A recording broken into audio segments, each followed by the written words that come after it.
We begin tonight with breaking news. Good evening, everyone. I'm Denise DeCenzo. I'm Dennis House. Thanks for joining us. We are coming down to the wire with less than a week left in the legislative session. Democratic leaders are now saying they've agreed on a 2-year state budget. It's roughly $40 billion. Governor Lamont's big pitch. It does not include major tax increases. Our chief Capitol reporter Susan Raff is live now under the Golden Dome with the newest information for us. Susan? Dennis, just minutes ago, the governor and Democratic leaders said they had reached a deal on the budget, and they seem pretty pleased given the fact that they have reached an agreement and they have done so on time.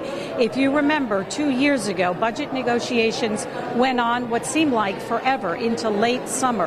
But this budget, which has been agreed upon by Democrats, seems to be in place. So an hour ago, the governor stood with Democratic leaders, the chairs of many of the Transportation and other Appropriations Committee, talking about some of the things in this budget. Lamont says that this budget will move the state forward, and what it really does is helps cities and towns plan and balance their own budgets. It's a budget I'm proud of on a number of different fronts. We inherited a deficit of over $3.5 billion in the next biennium. And we're going to get a budget that's balanced without raising tax rates on anybody.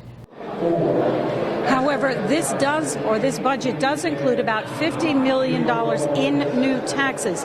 That's because there is an increase in the state sales tax to include things like dry cleaning. We are waiting to see a final list, but some of the things that were talked about early on, like a tax on sugary beverages, that is not in this budget, nor is a tax on groceries. One of the things that the governor was adamant about was that Democrats were looking for a capital gains tax. That is not in this budget. We're also told that the budget phases out taxes on Social Security and pensions.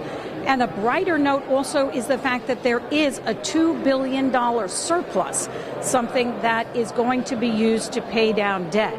So the big question now that the budget has been agreed upon, when will there be a vote?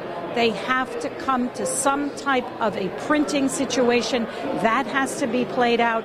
Then they will have a debate. So it still could be a couple of days before we see action as far as voting on the budget. What about tolls? Coming up on Eyewitness News at 6, the latest on that and why the House Speaker kind of shut down the governor's hope that they could do tolls before the session ends next week. For now, we're live at the state capitol. Susan Raff, Channel 3, Eyewitness News.